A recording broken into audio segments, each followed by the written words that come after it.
Hello everyone, আসসালামু আলাইকুম। আজকে আপনাদের জন্য আরও একটা নিউ ভিডিও নিয়ে চলে আসলাম। আজকে তৈরি করে দেখাবো ম্যাঙ্গো আইসক্রিম। এই আইসক্রিমটা একদমই দোকানের মতো টেস্ট করবে। আপনারা যদি এই রেসিপিটা পুরোপুরি ফলো করেন, আশা করি আপনাদের খুবই ভালো লাগবে। তো চলুন দেরি না করে ম্যাঙ্গো আইসক্রিমের রেসিপিটা দেখে আসি। প্রথমে হচ্ছে আমি একটা মিক্সিং বোল নিয়ে নিলাম। এর মধ্যে হচ্ছে এখন নিয়ে নিব ডাবল ক্রিম।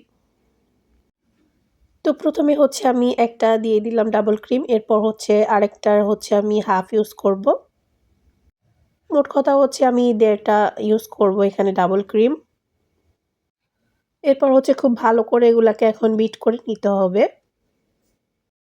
তো আপনাদের কাছে যদি ইলেকট্রিক বিটার না থাকে সেক্ষেত্রে হচ্ছে আপনারা হ্যান্ড ব্লেন্ডার দিয়ে করতে পারবেন।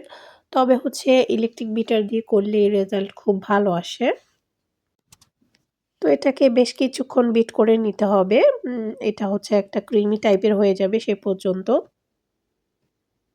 আপনারা যদি হ্যান্ড ব্লেন্ডার ইউজ করেন সেক্ষেত্রে আপনাদের টাইমটা খুব বেশি লাগবে।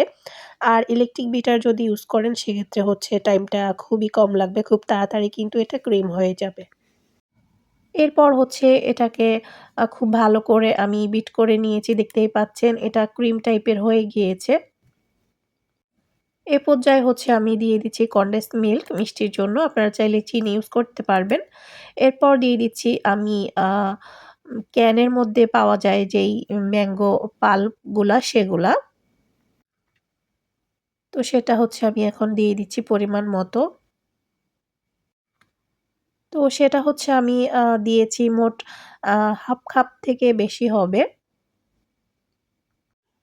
আপনারা চাইলে কম বেশি দিতে পারবেন। এরপর হচ্ছে খুব ভালো করে মিশিয়ে নিচ্ছি।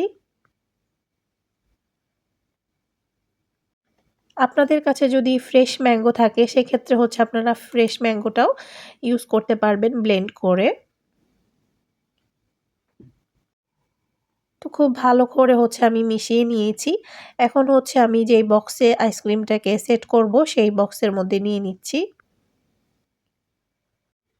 এরপর এটাকে রেখে দিব ২ ঘন্টার জন্য ডিপ ফ্রিজে। ফিরে আসলাম ২ ঘন্টা পর। এখন হচ্ছে আমি আইসক্রিমটাকে বের করে নিয়েছি। তো দেখতেই পাচ্ছেন আইসক্রিমটাকে হচ্ছে এখন উল্টিয়ে পাল্টিয়ে দিতে হবে। তো আমি হচ্ছে এগুলাকে খুব ভালো করে উল্টিয়ে পাল্টিয়ে দিলাম। এরপর হচ্ছে হাফটা আমি উঠিয়ে নিচ্ছি।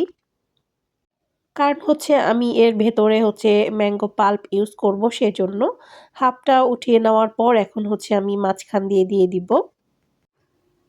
তো এভাবে করে দিলেই হবে কি আপনার ম্যাঙ্গো আইসক্রিমটা দেখতেও সুন্দর লাগবে আর খেতেও মজা লাগবে। আপনারা চাইলে যদি আপনাদের কাছে ফ্রেশ ম্যাঙ্গো থাকে সেক্ষেত্রে হচ্ছে ছোট, ছোট কিউব সাইজের করে কেটেও হচ্ছে দিতে পারবেন মাঝখানটার মধ্যে।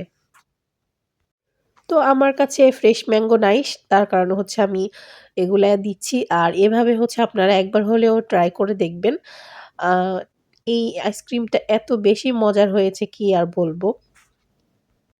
তো আমি বাকি অর্ধেকটা উপর দিয়ে এখন হচ্ছে চামচ দিয়ে খুব সুন্দর করে এটাকে সেট করে নিচ্ছি। সেট করে নেওয়ার পর হচ্ছে আমি উপর দিয়েও আরেকটু ম্যাঙ্গো পাল্প দিয়ে দিব।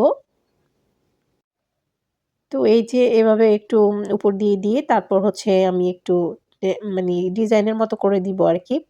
তো এটা আসলে পরে যখন কাটা হবে দেখতে সুন্দর লাগবে আরকি।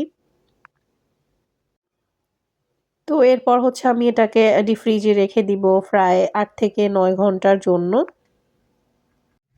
তো আসলে ৮ থেকে ৯ ঘন্টা রাখতেই হবে তাহলে হচ্ছে আইসক্রিমটা খুব সুন্দরভাবে সেট হবে আরকি।